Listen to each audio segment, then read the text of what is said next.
ایک غریب آدمی بدو رات کے وقت وہ کہیں بیچارہ صبح سے چلا تھا، مدینے پہنچتے اسے رات ہو گئی۔ اس نے ڈرتے ہوئے نا خیمہ ہی باہر لگا لیا، جہاں رات ہوئی نا آدھی رات ہو گئی، 1-2 بجے سمجھ لے پہنچا مدینے، تو اس نے باہر نے خیمہ لگا لیا۔ بیوی اس کی امید سے تھی، بچے کی ولادت کا وقت قریب آ گیا، بیمار ہو گئی، اس نے خیمہ لگایا۔ بیوی اندر ہے، حضرت عمر فاروق گشت پہ تھے رات کو، ساتھ ایک غلام تھا۔ حضرت عمر فاروق رضی اللہ تعالیٰ عنہ کہنے لگے وہ آگ جل رہی ہے تھوڑی سی، پتہ کرو کون ہے۔ تو آپ کا غلام پتہ کرنے گیا تو بدو نے ڈانٹ دیا، کہنے لگے جاؤ تمہیں کیوں بتاؤں۔ حضرت عمر خود گئے، کہنے لگے مسافر بھائی بتا تو صحیح۔ کہنے لگا جی چھوڑے، میں آپ کو کیوں بتاؤں، میں کون ہوں، کیسے آیا ہوں۔ فرمایا خیمے کے اندر سے کرہنے کی آواز آتی، کوئی درد سے چیخ رہا ہے، بتا ہمیں بات کیا ہے۔ کہنے لگا جی میں فلاں بستی فلاں علاقے کا ایک غریب ہوں، امیر المومنین عمر فاروق سے ملنے آیا ہوں، اور رات ہو گئی ہے تو یہاں خیمہ لگایا ہے، صبح میں ان سے مل کے چلا جاؤں گا۔ تو رات کو تکلیف دینا پسند نہیں کیا، تو میری بیوی امید سے تھی، اب بچے کی ولادت کا وقت قریب ہے، پاس کوئی نہیں۔ حضرت عمر کہنے لگے تو ٹھہر میں ابھی آیا، چہرے پہ نقاب ہے، اسے بتایا نہیں میں ہی امیر المومنین۔ عمر دوڑے گئے، اپنی زوجہ سے کہنے لگے اگر تجھے بہت بڑا اجر مل رہا ہو تو حاصل کرے گی؟ کہا کروں گی۔ تو کہنے لگے چل پھر میرے ساتھ، بہت بڑا اجر ہے، ایک دوست کے ہاں ولادت کا وقت ہے، ضرورت کی چیزیں ساتھ لے لو۔ اس عورت نے تھوڑے دانے لے لیے، گھی لے لیا، حضرت عمر سے کہنے لگی لکڑیاں اکٹھی کر لے۔ امیر المومنین کونسلر کی بات نہیں بتا رہا آپ کو، میں آپ کو ایم پی اے کی بات نہیں بتا رہا، اس کی بات بتا رہا ہوں جو 22 لاکھ مربع میل کا حکمران ہے، اس کی بات بتا رہا ہوں جس کے بارے میں میرے مصطفیٰ کریم صلی اللہ تعالیٰ علیہ وآلہ وسلم نے فرمایا میرا عمر تو وہ ہے کہ 950 سال حضرت جبریل بھی اس کی شان بیان کرے تو عظمت ختم نہیں ہوتی۔ اتنا بڑا شخص۔ حضرت عمر نے لکڑیاں اکٹھی کی، اینٹوں کا روڑے لے کے چولہا بنایا، پہنچ گئے۔ آپ کی زوجہ کہنے لگی یہ تھوڑے دانے ڈالنے، گھی ڈالنے اور ایک لکڑی لے کے اس کو ہلائیں، تیار کریں۔ خود زوجہ اندر چلی گئی، حضرت عمر بار پکانے لگے۔ وہ بدو کہتا ہے میں اس طرح کا ان کے ساتھ بہیو کرنے لگا جیسے وہ کسی چوکیدار کے ساتھ نہیں کرتا۔ میں نے سمجھا یہ عمر نے چوکیدار رکھے آنے جانے والے مہمانوں کا۔ میں کبھی پانی کا پیالہ مانگتا، کبھی کوئی بات، عمر دوڑے جاتے، کبھی پانی لاتے۔ او مسلمانوں، او میرے رسول کے غلاموں، یہاں اس دین کی بات کی جا رہی ہے جو دین حضرت عمر فاروق رضی اللہ تعالیٰ عنہ نے جس پر عمل کر کے دکھایا ہے، اس دین کی یہ والا نظام ہم نے لانا تھا۔ یہ ہمیں بتایا گیا تھا کہ پاکستان میں یہ رنگ ہوگا، ایسا نہیں ہوگا کہ امیر بیمار ہو تو لندن میں علاج ہو، یورپ میں، اور غریب کا بچہ بھی پیدا ہو تو وہ ہسپتال کے دروازے پہ ہی پیدا ہو جائے۔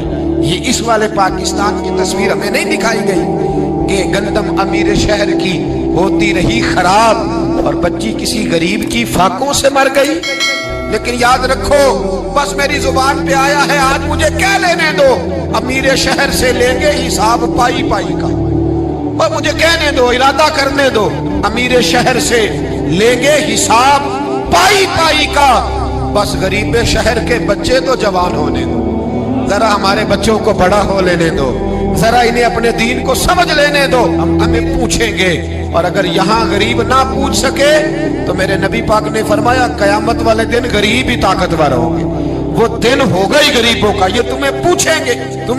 ہوٹل میں نا ایک بابا جی برتن مانجتے تھے، بوڑھے آدمی تھے، 70 سال کے قریب عمر تھی۔ ان کا ایک بیٹا تھا، ایک بہو تھی، ایک پوتا تھا، لیکن وہ بیچارے بیٹا بیمار رہتا تھا تو لہذا وہ خود مزدوری کرتے تھے۔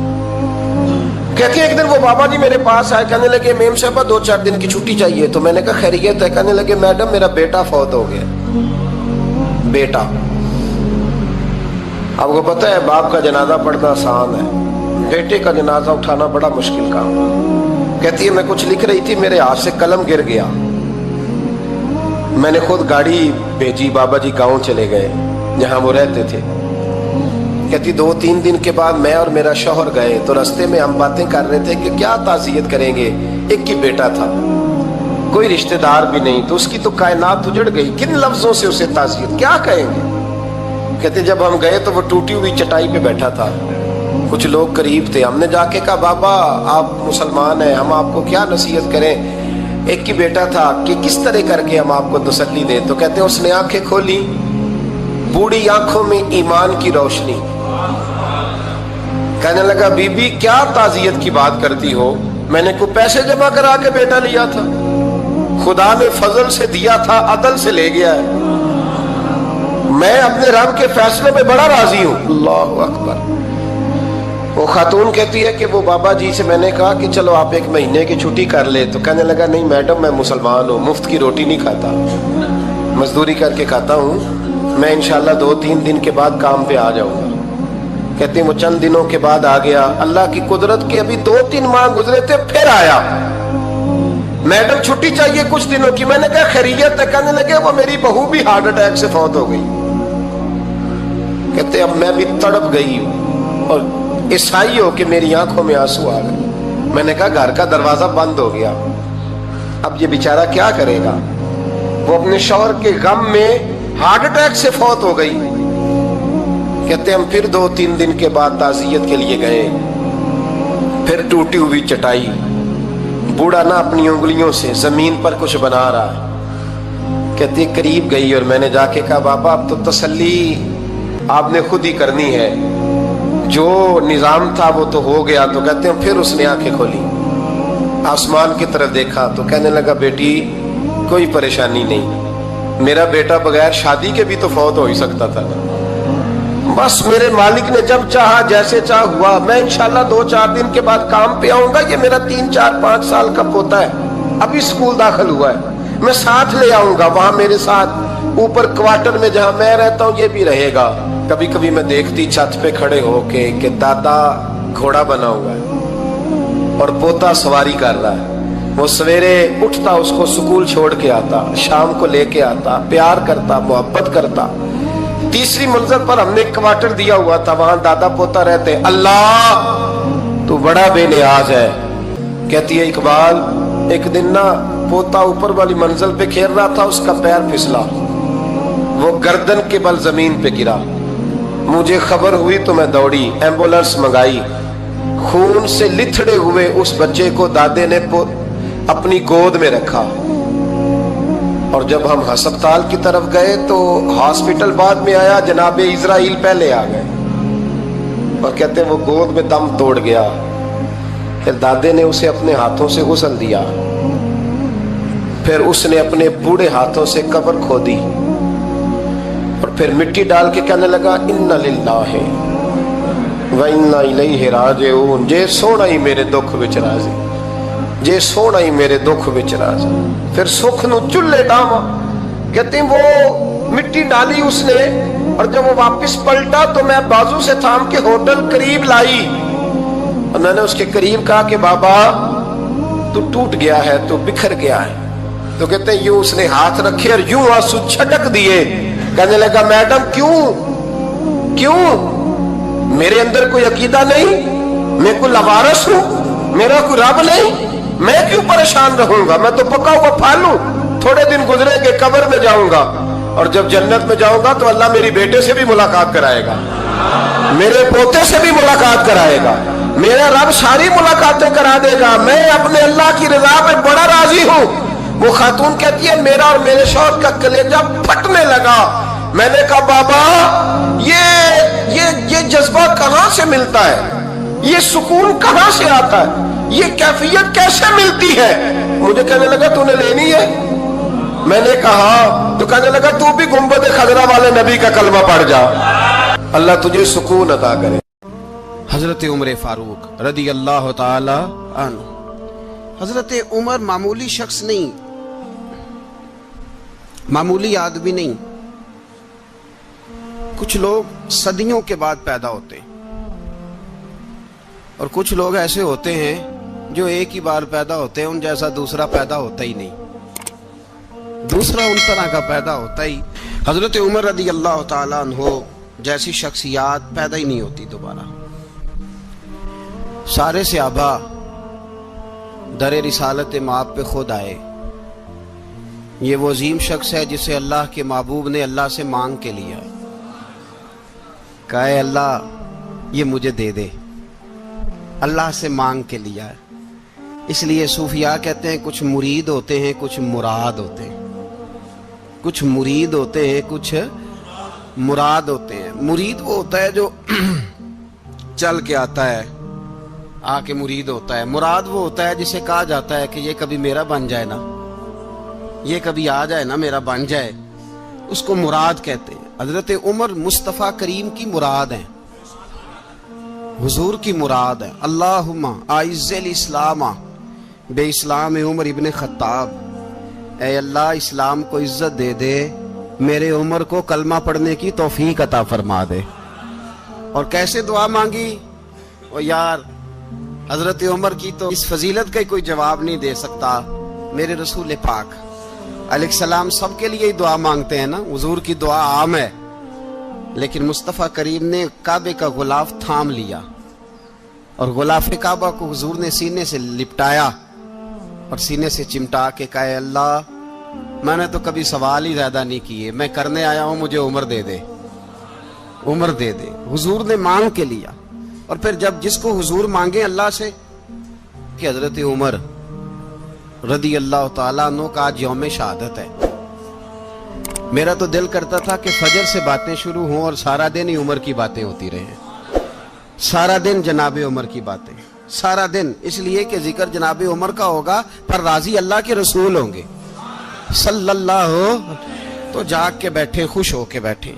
ہمارے ہاں منایا ہی نہیں جاتا. بابے اللہ کی تا ساؤن بھادروں اسو کتا تے منڈے جنوری فروری, تو اسلامی سال بھی گیا اور وہ تاریخیں بھی ساری گئیں. یکم محرم امت مسلمہ کے لیے بہت بڑا دن ہے, بہت بڑا دن. یہ شہادت ہے حضرت عمر فاروق کی رضی اللہ تعالی عنہ. یہاں چھوٹی چھوٹی باتوں پہ گورنمنٹ چھٹی کرتی پھرتی ہے, چھوٹی چھوٹی باتوں. الیکشن ہو گیا تو چھٹی, فلاں جگہ پہ تھوڑا سا کسی نے خبر دے دی کہ کوئی پریشانی ہے تو چھٹی, فلاں جگہ یہ ہو گیا تو چھٹی. یہاں تک کہ فلاں وزیر صاحب فلاں علاقے میں آئیں گے تو سارے علاقے کو چھٹی. اور اب تو اس سے بڑا حال ہونے لگا ہے, اگر جن لوگوں کی سندھ میں حکومت ہے ان کے لیڈر کا دن آیا تو اس دن چھٹی, اور جن کی پنجاب میں حکومت ہے ان کا دن آیا تو چھٹی. ہمارا مطالبہ ہے حکومت پاکستان سے, اگر سر اٹھا کے جینا چاہتے ہو تو یکم محرم کو چھٹی کیا کرو. اگر سر اٹھا کے جینا چاہتے ہو تو یکم محرم کو چھٹی کرو جناب عمر کے دن. اور ملت کے جوانوں کو بتاؤ کہ اگر عزت کی زندگی جینا چاہتے ہو تو اس طرح جیو جس طرح فاروق اعظم جی کے گئے ہیں. عزت اور وقار کی زندگی. جمہوریت حضرت عمر سے سیکھنی پڑے گی, حکومت کرنے کے طریقے حضرت عمر سے. رعایا کو سیکھنا پڑے گا کہ امیر کس طرح بنایا جاتا ہے اور امیر کس طرح کے ہوتے ہیں. یہاں لوگ ہمیں یورپ کی مثالیں دیتے ہیں, لوگ یہاں ہمیں آ کر کے امریکہ کی مثالیں, انہیں کیا پتا حکومت کیا ہوتی ہے. وہ کہتے ہیں جی وہ سائیکل پہ جاتا ہے ان کا حکمران. میں نے کہا وہ سائیکل پہ جاتا ہے؟ میرے عمر فاروق مدینے سے مکے گئے تھے تو پیدل ہی حج کرنے چلے گئے, پیدل ہی. اور جناب عمر فاروق رضی اللہ تعالیٰ عنہ عید کی نماز پڑھانے گئے. عید کی نماز عمر خطبہ عید دینے گئے. اور اس زمانے میں کون سا غریب ہے جو ننگے پاؤں جاتا ہو؟ کون سا غریب ہے جو مسجد ننگے پاؤں جاتا ہو؟ لوگوں نے تو 3 قسم کی چپلیں رکھی ہوئی ہیں. ایک مسجد جانے کی علیحدہ ہے, گھر پہننے کی علیحدہ ہے, شادی بیاہ پہ جانے کی چپل علیحدہ ہے. حضرت عمر فاروق رضی اللہ تعالیٰ عنہ نکلے عید کا خطبہ دینے کے لیے تو بیوی سے کہنے لگے جوتا. اس نے کہا صاحب اتنی دفعہ ٹوٹا ہے اب گانٹھا نہیں جا سکتا, اتنی دفعہ ٹوٹا ہے کہ اب دوبارہ پیمند نہیں لگ سکتے. تو حضرت عمر کہنے لگے چل کوئی حرج نہیں, بغیر جوتے کے ننگے پیر ہی چلتے ہیں, کوئی حرج نہیں. تو کہنے لگے لوگ کیا کہیں گے؟ فرمایا چپ کر. لوگ جس دن عمر نے یہ دیکھ لیا نا لوگ اس کے بارے میں کیا کہتے ہیں, اس دن عمر نہیں رہے گا. تو کہا پھر آپ کا نظریہ کیا ہے؟ فرمایا میرا نظریہ یہ ہے کہ رب رسول میرے بارے میں کیا کہتے ہیں. لوگوں کا کیا ہے؟ لوگ کل کسی کے بارے میں کچھ کہتے ہیں اور پرسوں کچھ کہتے ہیں. میرا نظریہ یہ ہے کہ رب رسول میرے بارے میں ننگے پیر عمر جا رہے ہیں. کون جی؟ میں بڑا ماڑا. اچھا جناب کیا غربت ہے؟ 10 قسم کے جوڑے لٹکے ہوئے ہیں کمرے میں اور پہننے کی فرصت نہیں. سویرے کیا پہننا ہے, شام کیا پہننا ہے, 15 سوٹ کٹھے استری ہو کے